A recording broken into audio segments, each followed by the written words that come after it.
मोहसिन नकवी साहब की जो स्पीच थी, उसके कुछ पॉइंट्स हैं, जो बारी-बारी हम डिस्कस करते हैं और कैसे अगर अगर बिलफ़र्ज़ पाकिस्तान में इस्लामिक बेसिस के ऊपर कोई गवर्नमेंट आ जाए और अगर पाकिस्तान में इस्लाम नाफ़िज़ हो जाए ऑन द गवर्नमेंट लेवल, तो अगर वहाँ का कोई स्पोक्स पर्सन हो या पाकिस्तान का फिर कोई अगर वज़ीर हो या साहिब इख्तियार इंसान हो, तो वो कैसे बात करेगा?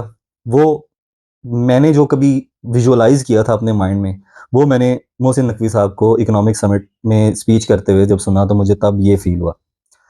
अब उसका जो पहला पॉइंट था, वही मेरा शुरू से पॉइंट है कि सिस्टम जो है पाकिस्तान का वो कोलैप्स कर गया। अब ये एक स्टेटमेंट है। ज़रा खुद सोचें, एक इंसान जो खुद उस सिस्टम का हिस्सा है और उस सिस्टम का बहुत बड़ा हिस्सा है, यानी पाकिस्तान का इंटीरियर मिनिस्टर है और भी उनके पास ओहदे हैं।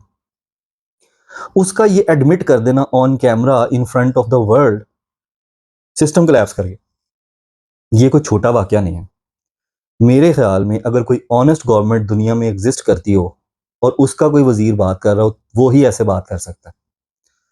अब मैं वही दोबारा रिपीट करूँगा, पर्पज़ ये नहीं है कि उन्होंने इसको इस्लामिक उसमें बात की है या उनका इंटेंट वो जानते हैं, अल्लाह जानता है। लेकिन इस चीज़ का एडमिट करना ये एक बहुत बड़ा वाक़या है और ये एक होपफुल वाक़या भी है। यानी पाकिस्तान में भी होप मौजूद है। जब आप किसी प्रॉब्लम को ये बता देते हैं ना कि वाक़ई देयर इज़ अ प्रॉब्लम, जब आप एडमिट कर देते हैं there is a problem, solution उसी दिन स्टार्ट हो जाता है। अब सिस्टम तो कोलैप्स कर गया और इस सिस्टम का कोलैप्स होना बनता भी था। लेकिन जब आपने ये एडमिट कर लिया है कि this system is not going to work, उन्होंने काफ़ी डिटेल्ड बातें की हैं, उसमें से फर्स्ट पॉइंट ये है कि जी सिस्टम कोलैप्स कर गया। अब सिस्टम कोलैप्स कर गया तो इसका हल क्या है? इसका हल फिर वही है जो मैं डे 1 से कह रहा हूँ, सिस्टम चेंज करें। मैंने अपनी इस वीडियो में ये भी कहा था कि ये सिस्टम कोलैप्स कर चुका हुआ है और इस सिस्टम का अगर कोई एक ही सॉल्यूशन है, तो वो ये है कि यहाँ पे दीन नाफ़िज़ किया जाए। किसी एक स्टेट पे नाफ़िज़ कर लें, किसी एक छोटी-सी जगह पे ही नाफ़िज़ कर लें, अगर आपको ना उसका फ़ायदा हो, चेंज कर लीजिएगा। लेकिन आप देखेंगे उसका फ़ायदा होगा। अब मोहसिन नकवी साहब ने ये तो कह दिया कि सिस्टम कोलैप्स हो गया, फिर उन्होंने ज़ाहिर है उस स्पीच में इस चीज़ को फर्दर इलैबोरेट भी करना था। उन्होंने फर्दर इलैबोरेट कैसे किया? उन्होंने बताया कि ये जो पॉलिटिकल गवर्नमेंट्स हैं, इनको चेंज करना कोई हल नहीं है।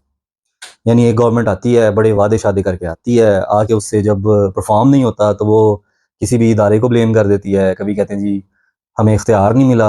वही ना वो किसी औरत के होते हैं ना 15 बच्चे, तो उसे जब कहते हैं ना कि तुम्हारी मैरिड लाइफ़ कैसी रही? तो वो कहती है मुझे कभी प्यार ही नहीं मिला। तो 15 बच्चे पता नहीं कहाँ से आ गए। ख़ैर, ये पॉलिटिकल पार्टीज़ भी यही करती हैं। वादे-वईद करके, इलेक्शन लड़ के, अरबों रुपया खर्च के, जब ये ताकत में आ जाते हैं 3 साल, 4 साल, 5 साल याशी करते हैं। उसके बाद कहते हैं जी हमें तो सच्चा प्यार ही नहीं मिला।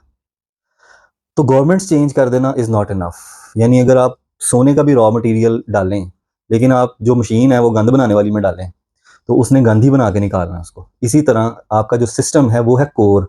और सबसे बड़ा वाक़या मेरे ख़्याल में पाकिस्तान में यही एक हुआ है कि किसी ने, किसी पावरफुल ने, किसी एलीट ने, किसी वाक़ई सिस्टम के पार्ट ने ये खड़े होके एडमिट किया है कि सिस्टम कोई भी प्रोडक्ट अच्छी नहीं देने वाला। उन्होंने बीच में कई दफ़ा ये भी कहा कि इस सिस्टम के फ़ायदे भी हैं, लेकिन system as a whole it's not going to work. अब changing governments is not going to help. तो इसका मतलब ये है कि आपने कोई गवर्नमेंट ऐसी डिज़ाइन करनी है जो लॉन्ग टर्म हो, यानी एक स्टेबल गवर्नमेंट आए जिसका पता हो कि जी जैसे ये 10-12 साल चलने वाली है, 15 साल चलने वाली है। अब ये चीज़ कैसे पॉसिबल होगी? ये चीज़ ऐसे ही पॉसिबल होगी कि ये जो जमहूरियत का अभी कॉन्सेप्ट चल रहा है उससे बाहर निकलें। आप देखें इस दुनिया में जितनी भी कौमें उरूज पे हैं, जिन कौमों ने भी कुछ करके दिखाया है, उनके प्रेसिडेंट 30-30 साल से बैठे हुए हैं, ठीक है? प्रेसिडेंट आपका जो डिसीजन मेकर है वो लॉन्ग टर्म चले, तो उसकी पॉलिसी आपको वर्क करती भी नज़र आएगी। आपकी गवर्नमेंट 4 या 5 साल के लिए आए, तो 3 साल तो वो सिर्फ प्लानिंग में गुजार देती है कि अच्छा जी फलाना डिपार्टमेंट में ये प्लान होगा, इस प्लान के अकॉर्डिंग इस तरह हम बजटिंग करेंगे। वो जब बजटिंग और प्लानिंग कंप्लीट होती है उतनी देर में गवर्नमेंट ही चेंज हो जाती है और फिर नई गवर्नमेंट नए आइडियाज़ लेके आती है। तो ये उनकी बात बिल्कुल ऑन द स्पॉट है कि जी गवर्नमेंट चेंज करने से कोई फ़ायदा नहीं है। तो फ़ायदा किससे होगा? फ़ायदा होगा जब एक ऐसी गवर्नमेंट आएगी जो on the basis of Islam आए, वहाँ पे भी एक प्रेसिडेंट हो जिसकी बात की कोई वर्थ हो, वो जो कहे वो लॉ बन जाए। सिर्फ वो किस चीज़ के अगेंस्ट चैलेंज हो? कुरान के अगेंस्ट। अगर वो कुरान से मुतसादिम नहीं है, उस चीज़ को लॉन्ग टर्म में चलने दिया जाए। अगर वो फेल भी होगी चीज़, जो कि बहुत सारी चीज़ें हो सकती हैं, तो उसका वबाल उस पे नहीं होगा। उस प्रेसिडेंट के अंडर शूरा कायम हो, ठीक है, प्रेसिडेंट अपना कोई भी डिसीजन उनके पास लेके जाए, शूरा जो डिसाइड करे प्रेसिडेंट उसको एग्जीक्यूट करवा दे। Simple philosophy. अब इसमें जी वो ऑपोजिशन क्या है और वो क्या है, डज नॉट मैटर। जब आपने एक पार्टी को नाम ही ऑपोजिशन का दे दिया, अब उसने हर चीज को ही अपोज करना है, चाहे वो अच्छी हो चाहे वो बुरी हो। खुद ही सोचे ना, आप किसी को रोल ही ऑपोजिशन का दे देंगे, तुमने इस गवर्नमेंट को अपोज करना है, कोई लॉ पास नहीं करने देना, तो वो क्या करेंगे, किसी तरह से मेजोरिटी अचीव करने की कोशिश करेंगे। बट मेजोरिटी अचीव नहीं होगी, अवाम को निकाल लेंगे, नौजवानों को उभारेंगे, कुछ भी करेंगे। तो हमारा सिस्टम इसलिए फेल्ड है कि जिनसे हमने ये सिस्टम उधार लिया हुआ है ना, या जिनके कहने पे हम ये सिस्टम चला रहे हैं, वो खुद भी ये सिस्टम फॉलो नहीं कर रहे। रशिया का प्रेसिडेंट है पुतिन, कब से है, जरा डेट चेक कर लें। चाइना का प्रेसिडेंट है, कौन है, शी जिनपिंग, कब से है, चेक कर लें। ठीक है, अमेरिका, अमेरिका में अगर हम कहें ना जी वहाँ पे प्रेसिडेंट ऑल इन ऑल है, तो प्रेसिडेंट ऑल इन ऑल नहीं है, वहाँ सीआईए ऑल इन ऑल है। और सीआईए का जो डायरेक्टर होता है वो कितनी देर चलता है, कब से अपॉइंट होता है, किस लिए अपॉइंट होता है, और उनकी फॉरेन पॉलिसी कितनी कंसिस्टेंट है। वहाँ पे सदर जितना मर्जी चेंज हो, उनकी पॉलिसी सेम रहती है। तो ये है डिफरेंस। तो हमारे यहाँ गवर्नमेंट चेंज करने से कोई फर्क नहीं पड़ने वाला। ये उनका एक बहुत ज़बरदस्त पॉइंट। थर्ड पॉइंट उन्होंने ये बताया कि इस वक्त पाकिस्तान को एडमिनिस्ट्रेटिव रिफॉर्म्स की ज़रूरत है। यानी उन्होंने एक जायचा सा खींचा कि अगर किसी को इंसाफ चाहिए, वो इतने किलोमीटर ट्रैवल करके फलां अदालत में जाएगा, वहाँ दिल करे उसकी डेट लगे ना लगे, एटसेट्रा एटसेट्रा। तो वाकई बात तो ठीक है। अब उसमें उनका पॉइंट ये था कि हम जी छोटे छोटे सूबे बनाए या छोटे छोटे एडमिनिस्ट्रेटिव यूनिट्स बनाए, जिनसे क्या होगा कि किसी को भी अपने घर से ज़्यादा दूर नहीं जाना पड़ेगा किसी भी काम के लिए। यानी देखें ना, जैसे पूरा पंजाब है, उसने अगर वाकई इलाज करवाना है, तो उसको उसके इलाके के हॉस्पिटल्स कह देंगे लाहौर ले जो, इन्हें नहीं बचना। ठीक है, अब वो लाहौर ही लेके जाना है, तो वहाँ वो हॉस्पिटल बना के क्यों बैठे हुए हैं। ठीक है, ये एक पॉइंट है। अब जब इस तरह का सिनेरियो होगा, पूरे पंजाब से कोई बंदा क्रिटिकल कंडीशन में है, उसको लाहौर मूव करना कितना बड़ा इशू है, ये सिर्फ वही जानते हैं जिन्होंने कभी किसी को शिफ्ट किया हो ऐसे। तो इसलिए उनका ये पॉइंट भी बिल्कुल स्पॉट ऑन है, और वाकई किसी ने पहली दफ़ा ये चीज़ एडमिट की है पावर में होते हुए कि ये ऐसे है। अब इसका जो उन्होंने सोल्यूशन बताया वो ये है कि छोटे छोटे सूबे हों या छोटे छोटे एडमिनिस्ट्रेटिव यूनिट्स हों। मैं ये सजेस्ट करूंगा, बात उनकी ठीक है, लेकिन अप्रोच इसकी ये होनी चाहिए कि इंसाफ हो या बेसिक नेसेसिटीज़ हों, या जितनी भी ऐसी फैसिलिटीज़ हैं या ऐसे मामलात हैं जो किसी भी आबादी को फ़ौरन चाहिए हो सकते हैं, उसके लिए मस्जिद से बेस्ट कोई जगह नहीं है। मस्जिदों को यूज़ करें, हर गली में मस्जिद है, ये एक प्लस पॉइंट है। लेकिन इसका नेगेटिव इम्पैक्ट है कि मस्जिदें यूज़ ही नहीं हो रही। यानी वो मस्जिद है हर जगह बनाई हुई, लेकिन उसका मकसद बनाने का वो चेंज है। सिर्फ आप मस्जिद में ही इंसाफ का अरेंजमेंट कर दें, ठीक है, रिकॉर्ड रूम बेशक आपका पूरे सूबे का एक हो, जहाँ पे आपने फाइल्स रखनी है या सारा कुछ रखना है, लेकिन आपके लोकल इश्यूज, जो लोकल मामलात हैं, जिस तरह गाँव में पंचायत सिस्टम है, आप इमेजिन करें अगर पंचायत सिस्टम स्ट्रांग हो, गाँव से कोई बंदा कभी भी शहर इंसाफ लेने ना आए, जब पता होगा कि वहाँ इंसाफ मिल रहा है। तो इसी तरह मस्जिद को अगर आप यूटिलाइज करें, तो किसी को गली से भी निकलने की ज़रूरत नहीं है इंसाफ के लिए। इसी तरह चलें अब बात कर लेते हैं कि दीगर यूटिलिटीज़ हैं, लोगों के मसाइल हैं, गैस के, बिजली के, ये वो, उनके लिए आप वाकई एडमिनिस्ट्रेटिव यूनिट्स बनाएं, जोन्स को छोटा करें। ऐसा नहीं होना चाहिए कि शहर की एक नुक्कड़ पे किसी का मसला है तो वो दूसरी नुक्कड़ पे जाकर दरख्वास्त दे। ऐसा ना तो फिजिकली पॉसिबल है, ना ही हमारे माशरे में या वैसे लॉजिकली ये एक सूटेबल चॉइस है। वाकई लोगों के पास क्लोजेस्ट फॉर्म ऑफ रिलीफ होना चाहिए in case of any issue. अब उसमें जाहिर है ऑनलाइन सिस्टम को भी यूटिलाइज़ किया जा सकता है। बहुत सारे लोग ऑनलाइन सिस्टम्स को यूज़ कर रहे हैं, शनाख्ती कार्ड बनवाना है, ये दस्तक ऐप और ये इस तरह की चीज़ें, ये बहुत पॉजिटिव हैं। यानी आपके जो जोन्स हैं उनके ऊपर से लोड तो ख़त्म हो रहा है, लोग रिमोटली अपने इश्यूज़ रिजॉल्व कर रहे हैं। तो जो बाकी इस तरह की चीज़ें रह गई हैं उसके लिए मस्जिद यूज़ करें, मस्जिदों का स्ट्रक्चर चेंज करें। मस्जिद सिर्फ एक वो जिसे कहते हैं ना नमाज की और जुमे की जगह ना हो, और नमाज और जुमा भी हमारे सही यूज़ नहीं हो रहा, वो भी आप इस वीडियो में देख सकते हैं, उसके ऊपर मैंने काफ़ी डिटेल से बात की है। उसके बाद उन्होंने एक बहुत बड़ी बात की जो पाकिस्तान का कोर इशू है, पाकिस्तान की इकोनॉमिक्स। वो बता रहे हैं कि जी हमारे यहाँ जब गवर्नमेंट आती है या कोई प्लानिंग स्टार्ट होती है, किसी साल का बजट बनना होता है, तो वो बजट ये देख के नहीं बनता कि हमारी इनकम कितनी है और हमने उसको कैसे यूज़ करना है। वो कह रहे हैं वो बजट ऐसे बनता है कि जी सबसे पहले हमने कर्जा किससे लेना है और उस कर्जे को कैसे यूज़ करना है। यानी उन्होंने बेसिकली कहा कि बजट जो है वो माइनस में बनाया जाता है कि हम इतने के मकरूज़ हैं, इतना और कर्जा लेंगे तो हमारा ये साल गुजरेगा। तो उन्होंने कहा कि ये सिस्टम चेंज होने वाला है। यानी उनकी बात से जो मैं समझा हूँ कि जी पॉलिटिकल पार्टी है, उसको फंडिंग अगर ट्रिलियंस की भी चाहिए, तो वो आप ट्रिलियंस की दे सकते हैं, लेकिन अपना कर्जा उतारने के लिए अगर आपको ट्रिलियंस चाहिए वो नहीं आप दे सकते। तो कर्जे से जान कैसे छूटे। दूसरा ये, आपके डिपार्टमेंट्स इनकम जनरेट नहीं कर पा रहे due to corruption, due to many variety of other reasons. आपका कोई भी डिपार्टमेंट चाहे वो किसी भी तरह से गवर्नमेंट के अंडर हो तो वो फेल्ड है। पीआईए उसका क्या हाल था, अब वो चलें प्राइवेटाइज हुई है, अब देखते हैं वो क्या करते हैं, लेकिन जाहिर है उससे तो बेहतर ही करेंगे जो गवर्नमेंट के अंडर होते हुए वो कर रहे थे।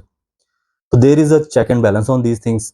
तो ये बात उनकी बिल्कुल ठीक है कि बजाय इसके कि हम हमेशा अंडरस्टूड वे में ये देखें कि जी हमने कर्जा लेके कुछ करना है, हम कुछ मेयर्स ऐसे करें या कुछ मेयर्स ऐसे लें जो हमारे बजाय किसी कर्जे पे रिलाय करने के, हम उसको रियल टर्म्स के अंदर अपनी इनकम से स्पेंडिंग को इंश्योर करें।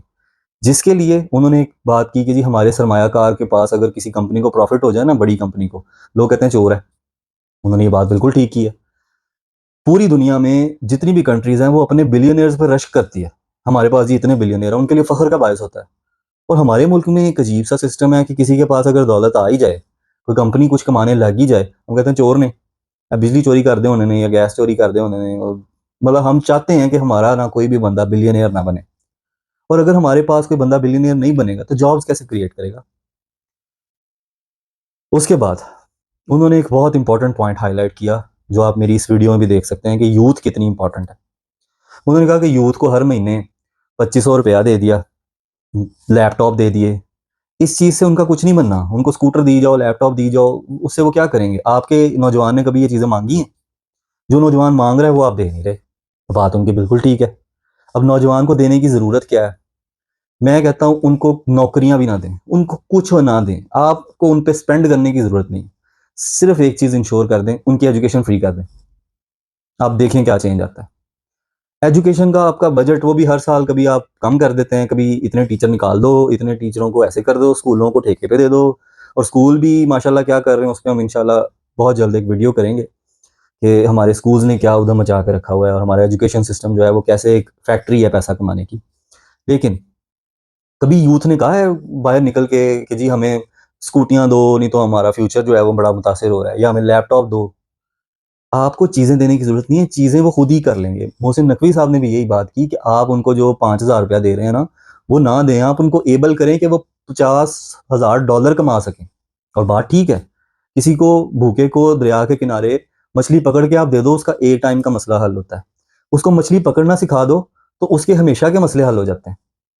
तो यूथ के लिए आपने अगर कुछ भी करना है, आप सिर्फ उनको क्वालिटी एजुकेशन देनी शुरू कर दें, जिसमें सबसे इंपॉर्टेंट चीज़ ये है कि एजुकेशन इक्वल कर दें। ये नहीं होना चाहिए कि अगर बच्चे को महंगे स्कूल में पढ़ाओगे तो वो अच्छी एजुकेशन है, उसको गवर्नमेंट स्कूल में या कुछ छोटे प्राइवेट स्कूल में पढ़ाओगे तो उसकी एजुकेशन। आपको सिर्फ यूथ के लिए अगर कुछ करना है ना, आप एजुकेशन फ्री करें और quality education through out the floor कर दें। आप उसको हर हायरार्की पे, चाहे वो एलीट्स का बच्चा हो चाहे वो गरीब का बच्चा हो, एजुकेशन एक जैसी कर दें। हर एक के पास स्टैंडर्ड एजुकेशन हो। आप खुद देखेंगे कि यूथ अपने आपस में कम्पीट करेंगे, उसमें से क्रीम निकलेगी। अब वो क्रीम खुद ही इंडस्ट्रीज लगा लेगी।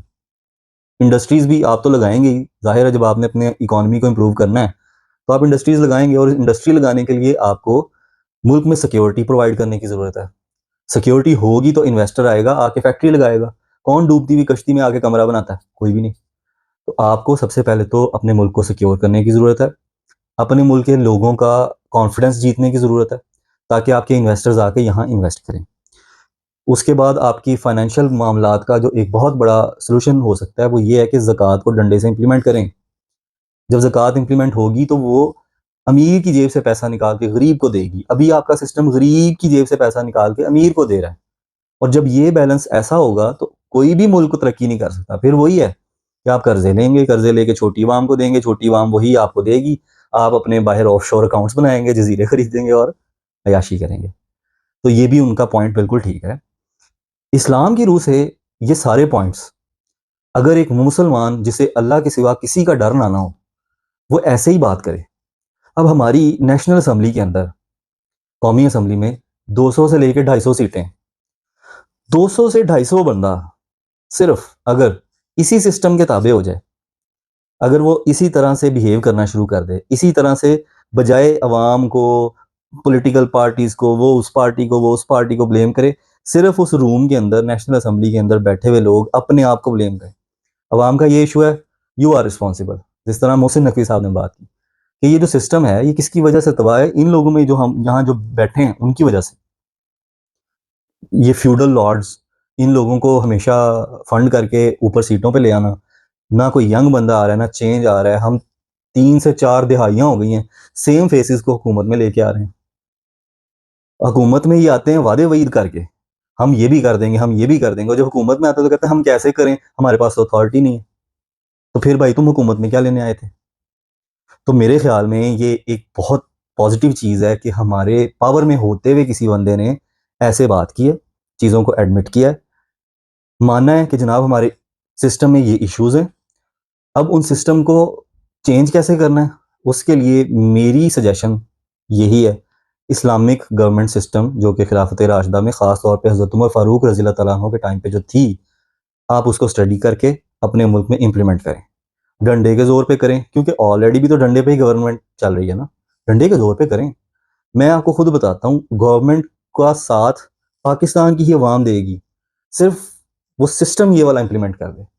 डंडा भी अवाम को पसंद आता है, लेकिन तब जब वो इंसाफ पर बेस्ड हो। जब अवाम खुद ये देखेगी कि जनाब एलीट्स को ये फैसिलिटीज़ हैं, एलीट्स के बच्चे एचएसएन में पढ़ रहे हैं, हमारे बच्चे के लिए जो है वो गली के स्कूल की फीस देनी मुश्किल हुई हुई है, आप फिर जितने मर्जी गीत गा लें, कोई चेंज नहीं ला सकेंगे। तो एंड में मैं सिर्फ ये कहूँगा, अगर तो ये नेक नियति पर मबनी था सारा कुछ, और वाकई किसी अच्छे एजेंडे या वाकई सोशल चेंज या वाकई पाकिस्तान को किसी पॉजिटिव डायरेक्शन में लाने के लिए मोहसिन नकवी साहब ने ये स्पीच की है, तो ये बहुत पॉजिटिव है, इसका फुल खैर मकदम करें। लेकिन साथ साथ मैं ये भी कहूँगा, उनको, मोहसिन नकवी साहब को पाकिस्तान में किसी से कोई डर नहीं है, इसीलिए वो इस तरह बोल सकें। तो इमेजिन करें, अगर हमारी पॉलिटिक्स में, या जो हमारा 250 बंदा है जो नेशनल असेंबली में बैठा हुआ है, अगर इनको अल्लाह के अलावा किसी का डर ना हो, तो इमेजिन कितनी जल्दी पाकिस्तान में कितना ज़बरदस्त चेंज आ सकता है। आप भी इस बारे में अपनी राय दें। राना वैस को इजाज़त दें। अल्लाह हाफिज़।